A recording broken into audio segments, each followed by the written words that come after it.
Agoyo ne Nyasaye maduong' mar nyalo mar warukore kamano kod okinyi machielo mar dwe ni ma Jehova oseloso kendo osetimo. Nyasaye maduong' mar nyalo mar Israel osetimo ng'wono nyadichiel kendo kod okinyi Jehova nogo osemiyowa ng'wono e wigni kata dwe manyien ni. Nyasaye osebedo jadiera kendo Nyasaye osebedo jang'wono kuom weche duto. Okinyi ni Nyasaye ochako oro yaka kod okinyi mondo achaka kelie wach moro matin ma Nyasach waru okete chunya kod sani. Bang'e wawinjre kuom wachno to wabiro lamo Nyasaye mar waru mar nyalo mosebedo no jadiera. Okinyi ni lunga Bishop Joseph Odindo ajasemega kelo kitime kaya jalo mowar ajati Nyasaye ruodhno ma Yesu Kristo notimo na ng'wono mar warruok omiyo okinyi ka sani nyalo wacho no wara Jehova maduong' no se ya kod ng'wono kendo aseneno bade nyaka ne wawere kod Jumapil mokalo nyaka kawuono ni aseneno teko mar nyalo mar Jehova. Kaka wachi lunga Bishop Joseph Odindo ajasemega kelo kitime kai ajalo no mowar Jehova notimo na ng'wono mar warruok. Okinyi ni yie na mondo asom wach mondiki bang'e wawinjre kuom wachno to walam Nyasaye toke to Nyasaye obed Nyasaye. Akwayo kod muolo ni kinyalo kawo kom tikawo kom ibed piny mondo wawinjre kuom wach ma Jehova miya kod okinyi bang'e walam Nyasaye to duong' loch gi teko dogne. Asomo wach mondiki muma e buk mar Johana en Johana 14 matindo tindo en 27 kanyo kende masomo nikech wach alualo sukum wach moro mabende chal kagima kawuono ang' napuonjo wach samoro kabiyalo abiro neno kaka Jehova ang' nodwar mondo atim. Yiena mondo asom wach mondiki buk mar Johana 14 matindo tindo 27 muma wacho: kwe ema koro aweyonu, adier kwe mara awuon ema miyou, en kwe ma pinyni ok nyal chiwo. Kik chunyu pare kendo kik ubed maluor. Kulwi walam Nyasaye. Nyasacha uro maler asemiyo iduong' Yesu Kristo kod okinyi sani uro maler kuom ng'wono mogombo Jehova misetimo. Jakalvari ei kela ka Nyasaye Jehova kod wachni Jehova masesomo kana ka uro maler uma ibed na ruoth ibed nokumba nyingi mane kod nyalo nyingi mane kod teko Yesu Kristo mondo duong'. Erokamano ruoth nikech in manitie isekela ruodh muma oganda ni Jehova jawinjo janeno uro maler akete lweti gin bende gi chielgi wachni masomo uro maler obed kony ne ng'ato ka ng'ato ka nyingi no duong' e nyingi Yesu Kristo ma Janasaret. Amen. Agoyo ne Nyasacha no erokamano kod okinyi Nyasaye maduong' mar nyalo mar warruok mosetimo ng'wono. Okinyi wach masomo e buk mar Johana 14 matindo tindo 27 mane wach madwana losi e mos kwa wapuonjore kodi nyathi Nyasaye bang'e to wabiro lamo kodi Nyasaye maduong' mar warruok.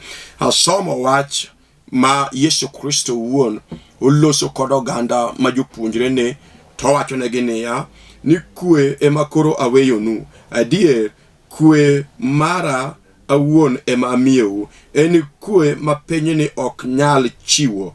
Kik chunyu nyosre kata kik chunyu pare kendo kik ubed maluor. Mano wach ma Kristo kono jopuonjre ne e kinde nogo machal kagima koro kinde ne osechopo mondo sande kokelo warruok.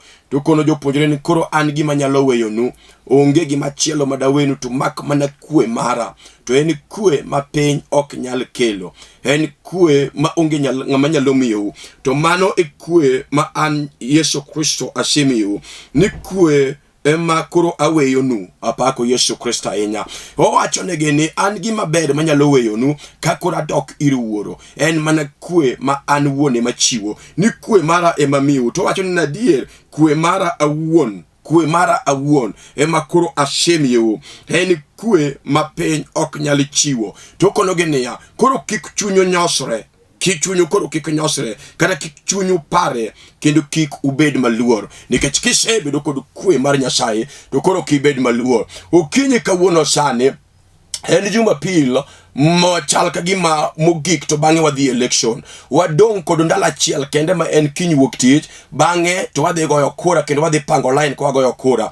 To kiny kawuono aloso kuom wach ma Kristo loso kod jopuonjre ni an koro gima dawenu en mana kwe, to en kwe mara wuon. Mane gima nyalo miyu, to en kwe ma piny ok nyali chiwonu. Omiyo no koro kik chunyu pare kendo kik ubed maluor, nikech aseweyonu gima piny ok nyali chiwo. Asemiyou gima pesa kata rieko mar piny ok nyali chiwo. Duong' odog ne Nyasaye ahinya.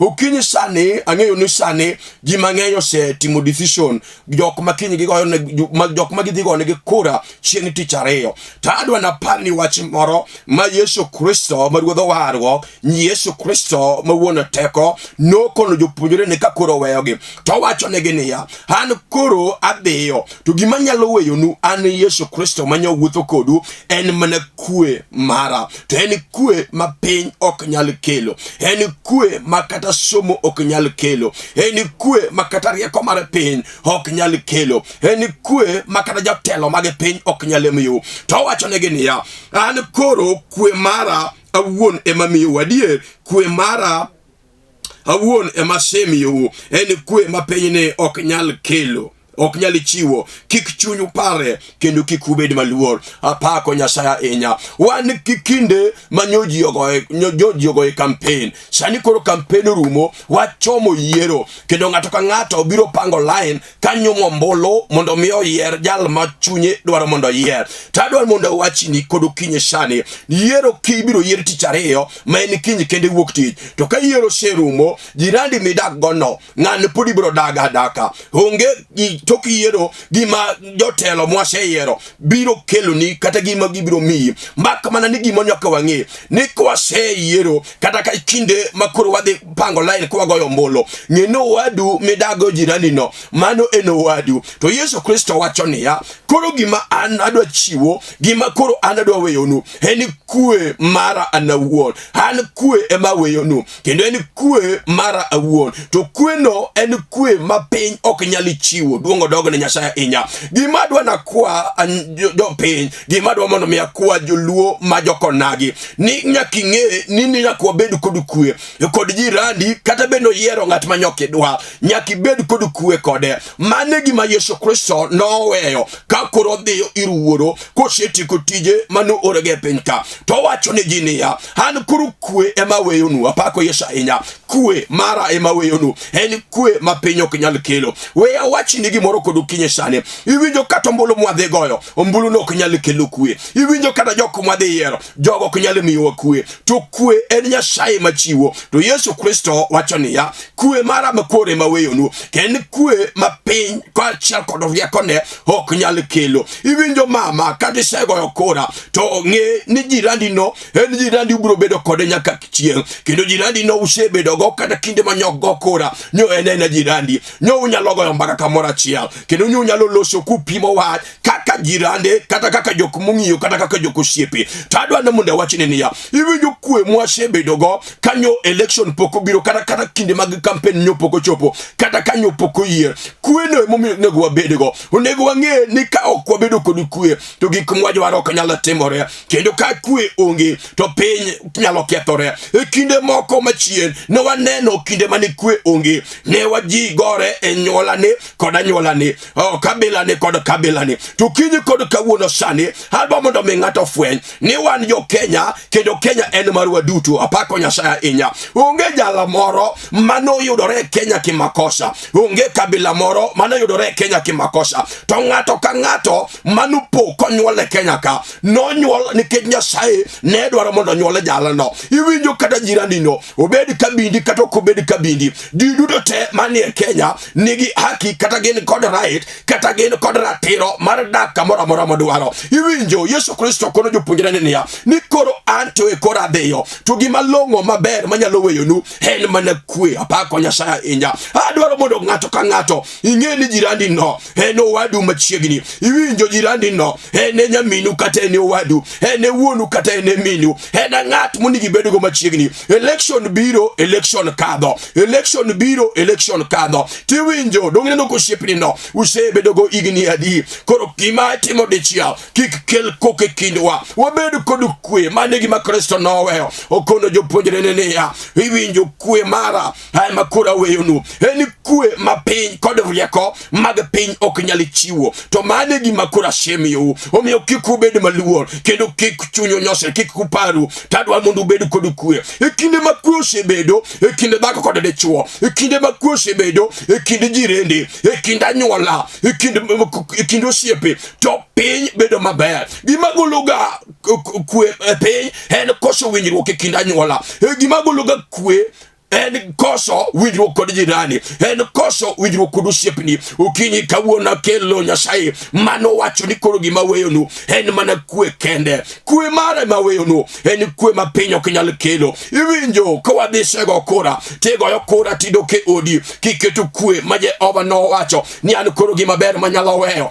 gima weyonu en mana kwe to en kwe ma piny ok nyal kelo iwinjo kwe malosi mano kadi somo ma in kod digri somo kod digri ok nyal kelo kwe iwinjo katibed ni riek manyi somo nyaka Ulaya manyi idho ndege midhi loka iwinjo kati riek machala nade mano gima kwe ok nyal kelo katibed in ng'at makori ojengo ok nyal kelo kwe in katibed ni in kod rieko kati in kod mwandu ok nyal kelo kwe wuon kwe en Nyasaye wuon kwe en Kristo to miyo kono jopuonjre ne ya an koro gima weyonu en mana kwe mara mondo ubed kod kwe kindu gima kora miyo un joga en mana kwe mara mondo ubed kod kwe kod jirendeu kwe mara makelo en kwe ma piny ok nyal kelo en kwe ma pesa kod dhahabu ok nyal kelo en kwe makana jotelo mag piny makiny ma utich ariyo wadego negi kura kwe no ginyal kelo to kwe ma Jehova nochiwo en kwe ma fedha kod dhahabu ok nyal gima dwaro mondo wabed go jothurwa gima dwaro mondo mi abed go mine kod chuo mondo wabed kod kwe mar Kristo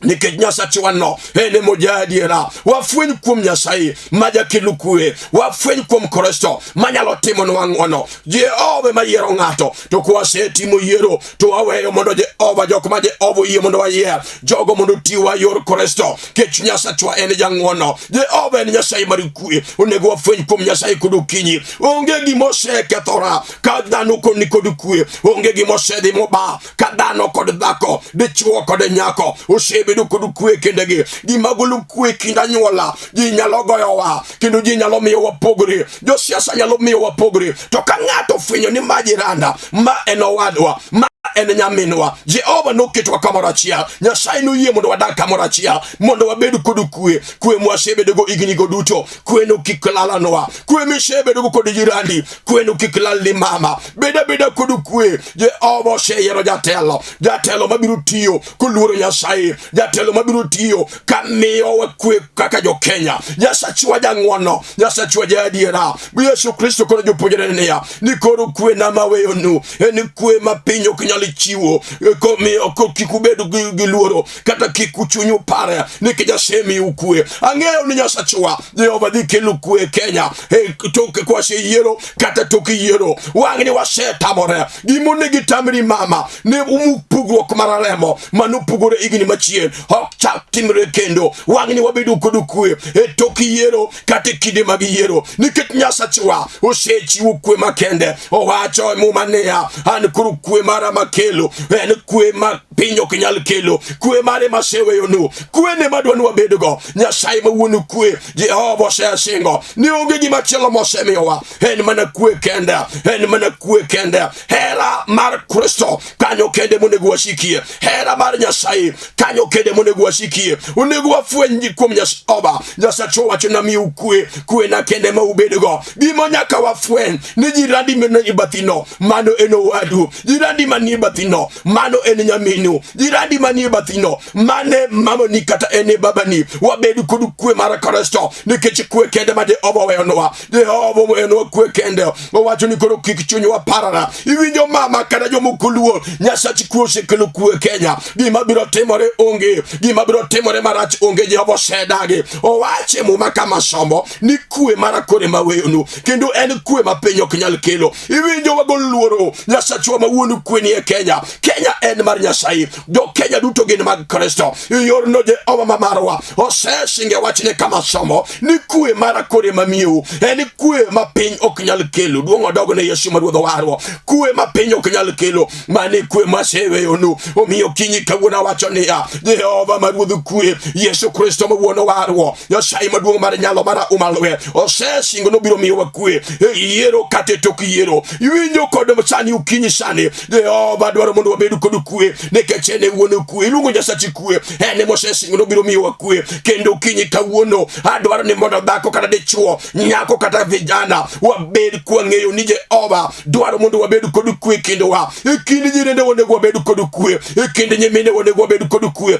Kind jirani onego wabed kod kwe. Onge ng'ata chakanuoyo ni mano bire Kenya kaki makosa. Onge ng'at mano nyuol kaki makosa. Ng'ato ka ng'ato mano nyuol e Kenya no nyuol kit Nyasaye no neno ni ber kendo longo mondo nyuoli e Kenya ka. Iyuno in nyamera, in owadwa, in mama na in wuora. Ko waseng'eyo kamano to wabedo kod kwe kindwa. Kwang'eyo ni Jehova ma wuonu kwe ni kodwa. Nyasaye ma wuonu kwe en obedo jakorwa. Osemiyowa kwe mar Kenya. Osemiyowa kwe kind anyuola. Osemiyowa kwe kunde mwadakie. Kwe mare maweyonu. Yesu Kristo kono jopuonjrene ni an koro kwe mara maseweyonu. En kwe ma piny ok nyal kelo. Duong' odogo ne Nyasaye ahinya. Iwinjo kwe maluso kuome en kwe ma Yesu kende ema nyalo kele kind anyuola. En kwe ma Yesu kende ema nyalo kele kind mena. En kwe ma Yesu kende ema nyalo kelo kunde mwadakie. Ka ng'ato sefwenyo ni mae en wuonwa, ma en nyaminwa, ng'ani wasedakogo awaming'a kuom higni buora, onge gimosekosowa, ma en nyaminwa machiegni to loso kwe kinde koda jalano. To Nyasachwa yudo duo. Ukinyi kawuono wacho niya bed kod kwe nikech Yesu Kristo singo ni kod kwe mara mamiyou. Akwayo jo Kenya mondo wabed kod kwe kuom Kristo. Ng'e ni nyaminu no, jirani no mane nyaminu, onge gimonego kosu kode. Weche mag siasa kik pogowa, weche mag yiero kik pogowa. Wabedi achiel kaka ne wan chon nikech Jehova ma wuonu kwe. Jehova osesingo kod ukinyi sani ni osemiyowa kwe. En kwe ma piny ok nyal kelo. Iwinjo na wacho niya ni kata yier mana ng'at mane jalo ok nyal miyi kwe. Iwinjo jal ma nyalo kelo kwe en Yesu Kristo ma Janazara. Ka ng'ato fwenyo kuom Yesu to Jehova miyi kwe makende. Ka ng'ato fwenyo kuom Yesu wan kod udi mang'eny ma kok ji otar. To kinde mag yiero ni ji mang'eny pogorega. To kawuono kod ukinyi asetamo gi chunje mag mudho mag jasigu ma pogo ji kinde mag yiero. Ukinyi kawuono onego watamre kendo onego waram ni jochiende mag pogruok, jochiende mag pukruok mag demo, jochiende mag lweny kinde mag yiero watamore kod ukinyi sani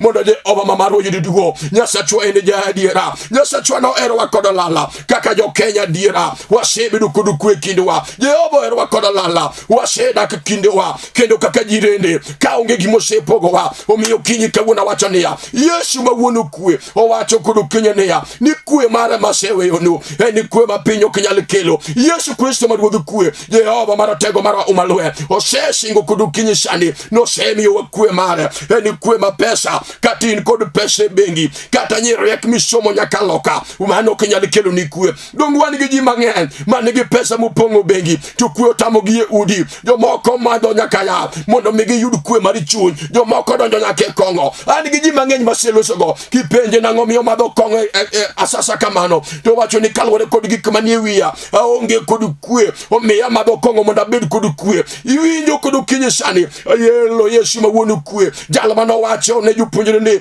ni koro gima weyonu an en mana kwe mara ma kwe mara an awuon. En kwe ma piny ok nyal kelo. En kwe ma pesa kod dhahabu ok nyal. En kwe ma rieko mag piny ok nyal kelo. En kwe ma jojuoke kod jomirieri ok nyal kelo. En kwe ma jotelo mag piny ok nyal kelo. Kwe mara an Yesu kwene ma weyonu. Omiyo kik chunyu pare. Ukinyi kawuono wacho ni ya mama kik chunyi pare nikech Jehova ma wuonu kwe osewacho kod ukinyi sani nosemiyowa Kenya kaka kwe. Wan Kenya wasebedo kod kwe. Wadhi bedo kod kwe e kinde mag yiero. Wadhi bedo kod kwe e tok yiero nikech Nyasachwa ma wuonu kwe ni korwa. Jehova ma ni korwa. Gimonego wan bende watim. Jehova osesingo nosemiyowa kwe ma piny ok nyal kelo. Ini bende kel kwe kod jirandi. Ini bende kel kwe kod nyaminu. Kel kwe kod jogweng'u. Kel kwe kod ng'at ma machielo no, onge Mkikuyu, onge Jaluo, wan duto te wan jo Kenya, onge Mkisi,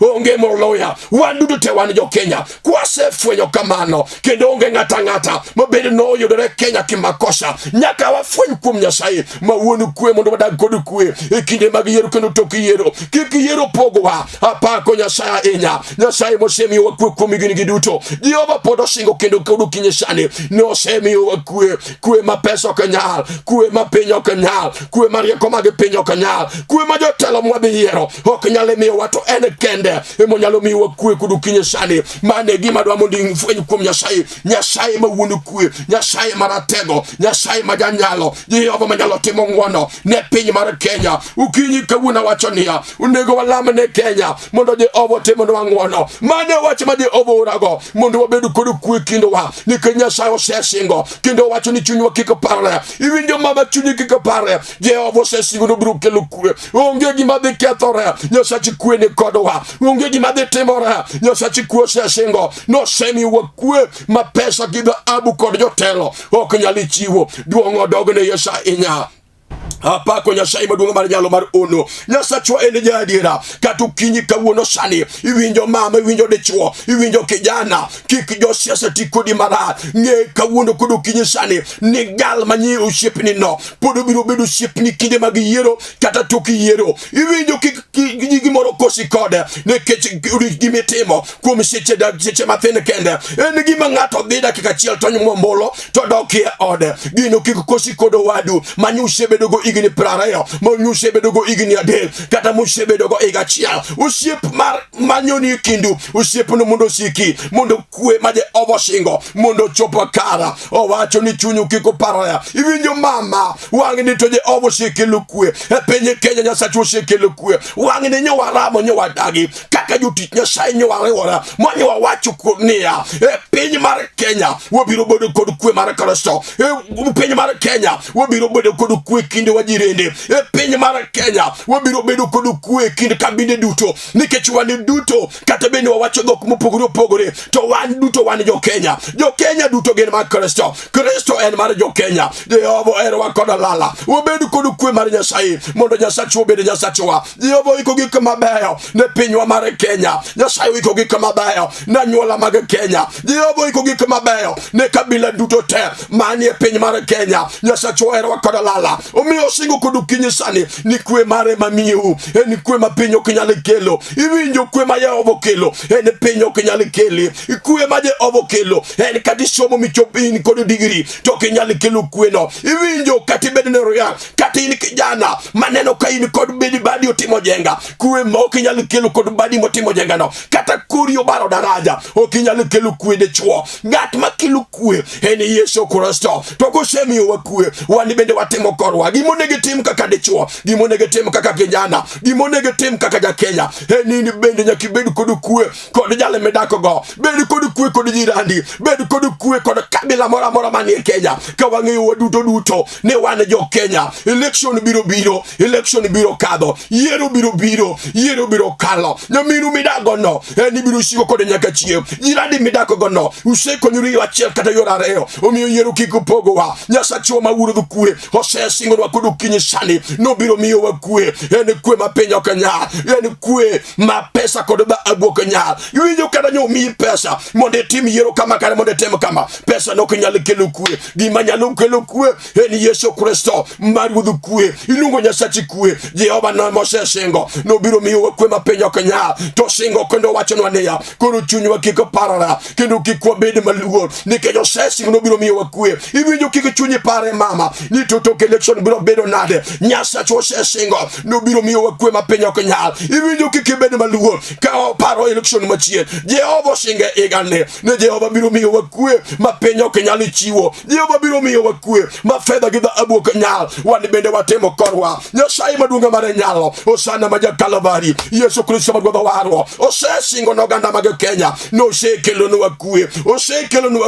Wang' ne watamora. Iwinjo ni bende onego tamri koda kaka loso kod kodini ni wangene to juchinde magapo juchinde magapuko ko magawamo waseti ko gikende wasedage nyingi Yesu ya Nazareth juchinde mapogoji ikindi magiyero magobeni wasedage wangeu ni nyasachiwa manyoke to wakamorachia wangeu ni nyasachiwa manyoke mio waye Jehova manyoye mondo wabedi jo Kenya mondo nyulie Kenya tani bende nyola ja Kenya mondo jirandi nyola Kenya ka nyaka nyaga kabila machielo no bendo nyole Kenya kabila machielo cha bendo nyole Kenya mamitrunge ni ja Kenya Jehova nyongeyo ni onego wadaka morachia onego wadaka ka jo Kenya okonego wadaka ka jaluo kod mkamba tuwangie ni wan jo Kenya duto tuwabedi kod kwidirwa kwe ma Jehova kelo kiko bedi maluo ngeni anowadu in bende in nyamenwa in wuonwa in bende in menwa in dawa in bende in kwarwa wabedi kod kwe mar Kristo nike Jehova singo ni kwe mara masemio ni kwe mapinyo kinyal kelo ni kwe mapesa kod rieko magi pinyo kinyal kelo kono kiko bedi maluo nike Jehova mari kwe osebedo jakorwa kiko bedi maluo nike Nyasaye makilu kwe mapinyo kinyal kelo osesingo kendo sewacho no biro miyo wa kwe makende ni kwe mapesa kod da abu kinyal iwinjo wabedo kod kwe nike Nyasaye chomo dwar mondo wadag kod kwe nyako iwinjo kijana dag kod kwe ngeni kijana manibathino mano eno wadu mayie iwinjo mama manibathino majiradi mabende okwacho wadhok miwinjo no mano ja Kenya mano nyameru mondo wadag kod kwe ma Kristo no singo owacho ni kik wabed maluor dwa bed maluor nade to Yesu maduodho wa mawuonu kwe osekelo kwe dwa bed maluor nade ere gima chunywa de parane ni to ere kaka biro bedo to kiyiero wabiro bedo nade ere kaka wabiro dar Nyasaye mawuonu kwe osesinge wachne Johana 14 matino 27 ni kwe mare makura siechiwo ni kwe mara awuon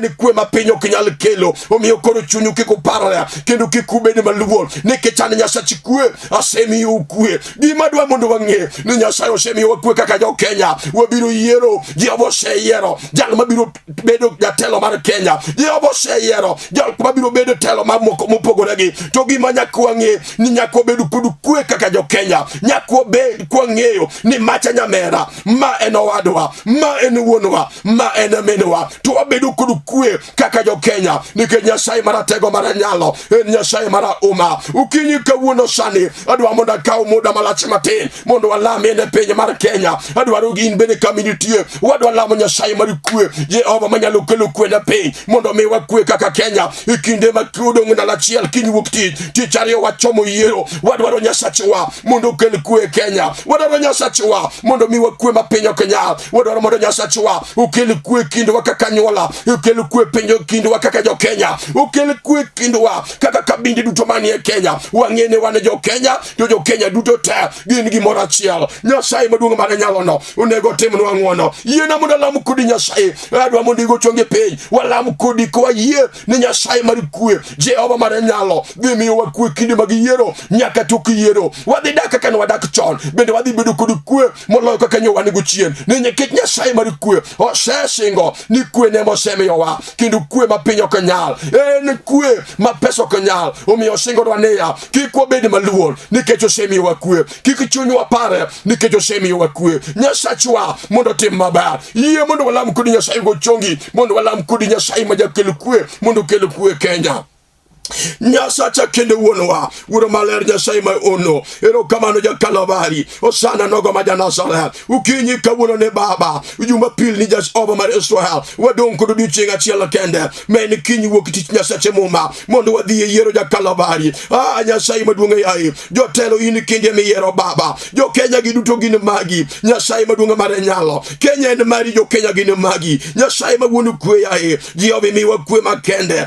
piny Kenya ja Kalvari imiwa kwe kende Nyasaye kwe ma piny ok nyal kelo kwe marieko mag piny ok nyal kwe Jehova ma yiero ok nyal kelo Jehova miwa kwe makende mondo mi wafwenye kindwa ni ma en nyamera ma en owadwa ma cha en wuonwa ma en minwa Nyasaye maduong' mar nyalo we mondo mi wafwenja Kalvari ni onge jal mano nyuole Kenya kimakosa onge jal mano yudore Kenya ka Jehova kimakosa to ng'ato ka ng'ato ni miyo thuolo mondo yudore Kenya kaka kaka ja Kenya nikech ni dwaro mondo timre kamano. Wuoro maler miwa kwe, Jehova miwa kwe dierawa. Wasedagi chunje mag pogruok kaka jo Kenya. Wasedagi chunje mag pukruok mag remo kinde mag yiero. Wasedagi chunje mag lwenye kindwa kaka jo Kenya kinde mag yiero. Jehova kelo kwe, Yesu akelo kwe, Yesu maduong' kwe, amin miwa kwe, Jehova kelo kwe dierawa. Wewa neni Nyasaye maduo, Jehova maripolo yae kinde ni Nyasache muma kwa chomo yiero Baba